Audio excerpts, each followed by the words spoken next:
Welcome to the Occupational Safety Leadership Podcast, episode number 156. And in today's episode, we are going to talk about heat exhaustion. In the previous one, we talked about heat cramps. The second level of severity, we'll call it for lack of a better term, is heat exhaustion. And then in the final episode, we will talk about heat stroke. So let's just get right into it and talk about symptoms and treatment. Symptoms, things to look for. So let's just kind of go down the list, and I wish that I could say that each one's going to be super easy to spot, but some of these are really obvious. Others are maybe not as obvious, and it may take a little more examination and just kind of watching folks. So first one, heavy sweating. Second one, cold, pale, and clammy skin. You can also have a fast but weak pulse. Nausea or vomiting, muscle cramps. That was a really big one in the previous one we talked about. Tiredness or weakness. I think that's really difficult to spot in somebody.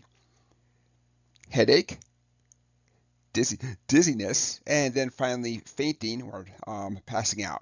So those are the symptoms to look for, and I wish that I could say you're going to find all 9 in varying degrees. It'll be really easy, but it may be only a few are obvious, but you can still tell the person needs help from the heat. Let's go on and look at what to do. So move the person to a cool place, loosen their clothes, put cool, wet cloths on their body, or in a ideal sense, you can give them a cool bath and have them sip water. And then finally, get medical attention right away if they are throwing up, the symptoms get worse, or the symptoms last longer than 1 hour.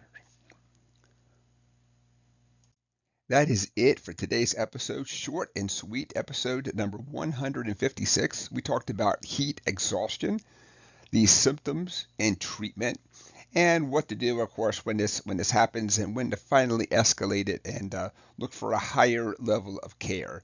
So 155, we talked about heat cramps, and in 157, we will be talking about heat stroke. I'd like to thank everybody for joining me today. Thank you.